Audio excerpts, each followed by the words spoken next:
Hello there, ladies and gentlemen, and welcome once again to another episode of The Cider Drinker. And I've just come off the back of doing a review of Orchard Thieves Cider.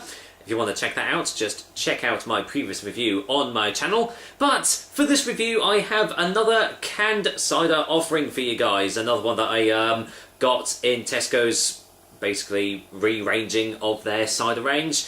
And it's back with Friels, who are basically, well, it's sort of another name for Aston Manor Cider Company, but it's sort of like its own label and stuff.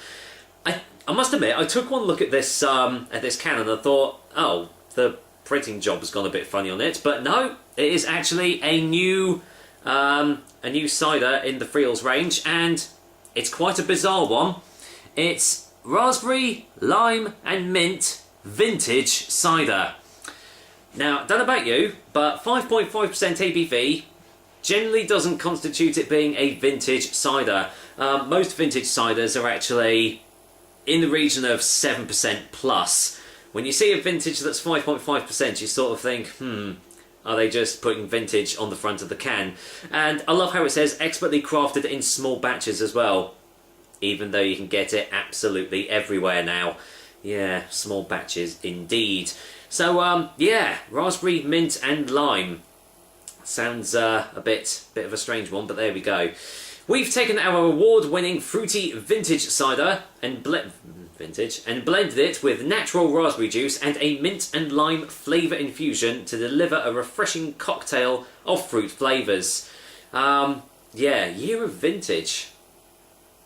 Oh, there you go. Well, it's the 2016 vintage, apparently, so whether that means anything or not. And, yeah, back to all that, you know, fat ladies still can't drink this, but there we go. I really wish they wouldn't put that on cans, you know, it's discriminating against them, but there we go. Oh well, I suppose this is sort of a pseudo cider pop central, but, well, we'll see, won't we? Let's get this can open and just see what actually... Oh, I can smell it already. Let's go in for a smell. Oh, okay. Ooh, wow, that actually made me retch a little bit. My goodness. Wow. Okay, as soon as I opened the can, you smelt the raspberry, and then you could smell mint, and now it's just really overpowered with lime. Very sour smelling, actually. That's not what I was expecting. I'm not sure this is going to work, guys, but we'll find out. Let's get it poured in the glass, shall we? Well, sort of had a feeling it was going to be that sort of colour, but there we go. Let's get it all poured in. There we go. Vintage, my bum. Right, well, yeah, the colour. There we go. Lightly carbonated, as you can see, and, well, yeah, because it's a raspberry-infused drink, it's obviously looking a little bit like Ribena in the glass, isn't it? Dark, ruby-reddy sort of colour there. Yeah, doesn't actually look too bad in the glass, but are the smells more intensified in the glass? Let's find out. It's predominantly mint, with an underlaying tone of the raspberry and the lime now, but it's still smelling quite sour. I'll tell you what it's like you're smelling a raspberry mojito, which I think is probably what they're going for in this. So, well, are these flavours and tastes going to pair up well, or is it just going to be a disaster in the can? Let's find out, shall we? Cheers, guys! Here's to Friels Raspberry Mint and Lime Vintage Cider. Cheers.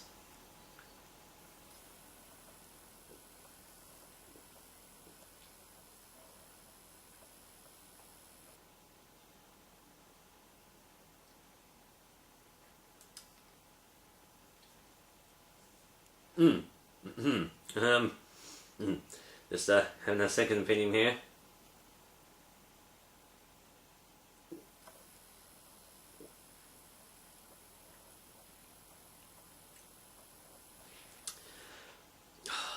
That tastes so weird.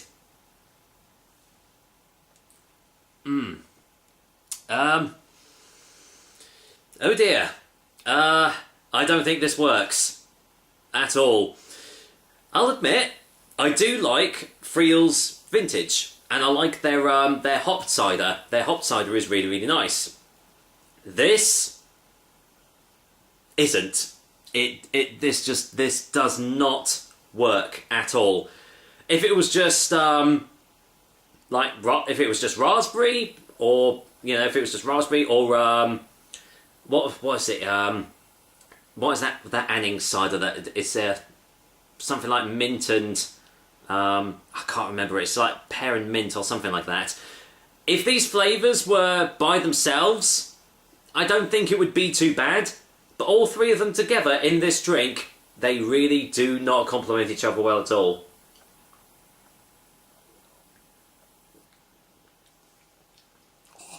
Ugh. Oh no. The mint is sort of overpowering the raspberry, but the sourness of the lime is sort of infusing with the mint, and it's just creating this really sickly, sour, musty. It tastes musty as well. Just this altogether pretty unpleasant drink. It really, really cloying and thick as well. There's definitely been added sugar into this for sure. You can definitely feel it at the back of your throat.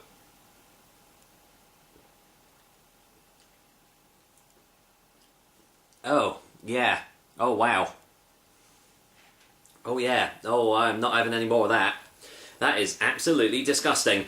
Ooh, that is probably one of the worst tasting ciders I've had for a long, long time. I don't know what Friels were thinking of when they made this sort of combination, but it really does not work. I would say avoid this one at all costs. So let's go for a final taste before a final verdict, as much as I don't want to.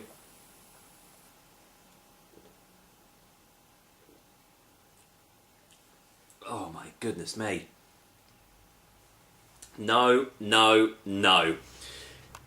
Definitely not. There's absolutely no redeeming features about this at all. It is most definitely a cider pop, but a really, really bad one as well. I would say avoid this, don't buy it. The flavour combinations just do not work when they're mixed together. As I said, if these flavours were separate, if they released, I don't know, like a raspberry one and a mint and lime, it might work. As I said, all three together just make this absolutely horrible, hideously unpleasant and undrinkable mess, basically. So for a final verdict, Friels Raspberry Mint and Lime Vintage Cider is going to get a 1 out of 10. Oh, pardon me. That is definitely going straight down the sink, and yeah, I am not going to purchase that ever again. So with that said, that is another episode of the Cider Drink for you guys. I hope you liked it, and as usual, I will be back with another delicious and, well, hopefully tasty cider soon. Until then, that's going down the sink, and I think I'm going to have to wash my mouth out with something a little bit tastier. So take care, guys. Until next time. Until then, I'm going to detoxify my mouth.